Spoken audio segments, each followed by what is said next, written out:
Diligent and dedicated, Sindiwe Magona bounced back into life. Studying part-time while working, she graduated from UNISA and was then awarded a scholarship to Columbia University in New York. While I was at Columbia, I had done some part-time work for the United Nations in the anti-apartheid radio programs, and they had advertised the job full-time, and I had applied and been told I was the top candidate. I had started working in a factory here in Cape Town when the job came through, and I scooped up my kids and left.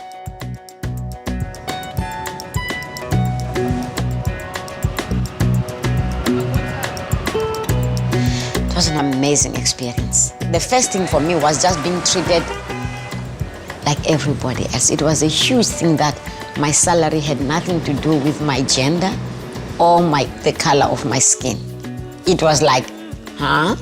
It was a fantastic opportunity for all of us and for the kids, because the kids were brought up with this saying from me that everything I'm doing for all of us. This is in New York, 2000, and this is Sindiwe's daughter, Tembeka, and this is Toko and Sindiwe. What was it like for you when you went to the United States? You saw her, you saw the kids. I think this is a... This now is when Sindiwe took me to the towers. It was a very cold night. It was so exciting, and I couldn't believe myself when we got there. So what I liked about her is that she didn't just cower when her husband left her. There's a saying she used to say, even if my husband has left me, his friends, when they see me, they must say, oh, what a fool to leave such a wonderful woman like that. Did you ever find out the reason why he left? One day it just occurred to me, out of sheer curiosity, to go and look at his file. That's when I discovered he had been endorsed out of the area. When he went to the pass office to have an extension to remain in Cape Town, the stamp that was put in his pass was leave within 72 hours or whatever. Leave and don't come back. Did you forgive him? Why wouldn't I? Of course I forgave him. To understand the burden of the past is something that most people have no idea, even us who carried the past.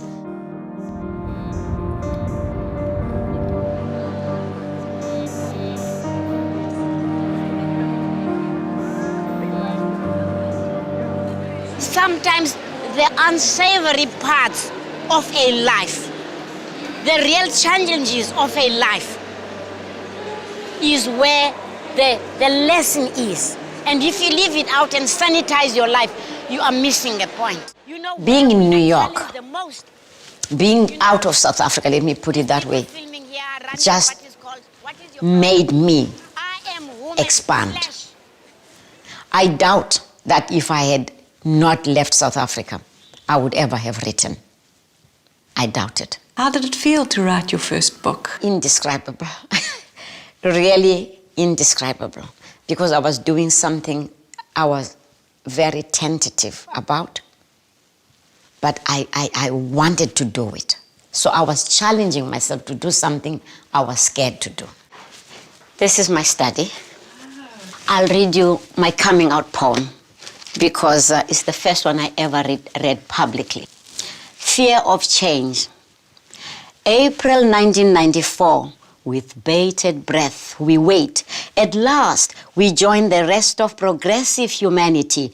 Uhuru, inkululeko, kiki. She looks at life and makes people understand the intricacies of life. And perhaps there's, you look at a problem, and beyond that problem, there's a solution.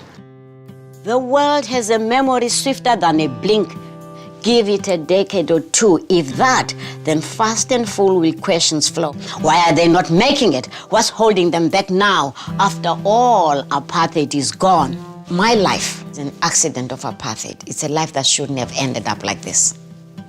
Which is why I know I'm no better than the people I have left behind. when you see a beggar, don't be busy feeling sorry for that person. Feel sorry for yourself. Because we believe every child is born with their hands tightly fisted like that. Because that is where God, the ancestors, the universe, whatever higher being you believe in, puts the gifts the child comes bearing to the world. My gift is writing words. And when you see that bag lady, imagine the wealth you have lost. Don't feel sorry for her. Feel sorry for what you have lost. Sindiwe's passions live on through her writing and through the work of actors like Tembi Mshali Jones, who's created a theatre piece adapted from Sindiwe's book Mother to Mother. It was a day much the same as any other day. Standing at the kitchen door facing the backyard where the boys sleep in the tin shack. You know these one-size-fits-all houses of Guguletu don't expand as the children come. So I shout out to them, "Hey Nina, Vugani, wake up! You'll be late for school." I'm both elated and humbled at one and the same time. I'm elated that this work has come to be at this point in its journey. I am humbled that even I can be used as a vehicle to educate, to shed light. Whatever they removed from him at circumcision, it certainly wasn't laziness.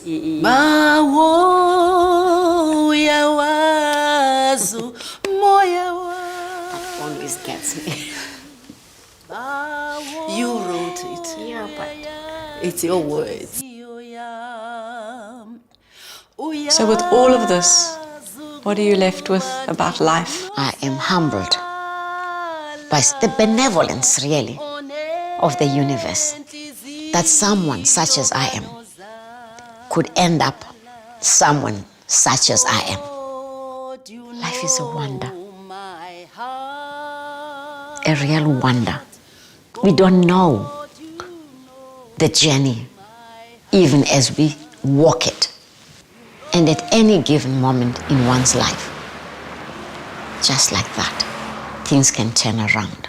When I look at my own leap of faith, I could not have imagined where my turning away from that bridge would lead me. I know, and I knew then I was choosing life and not death. But in my wildest dreams, I could not have envisaged the life that awaited me. God, you know my heart. God, you know my heart. You know I'm a mother with a mother's heart. The shame weighs heavy on my shoulders. The cup you gave me to bitter to swallow. God, you know my heart.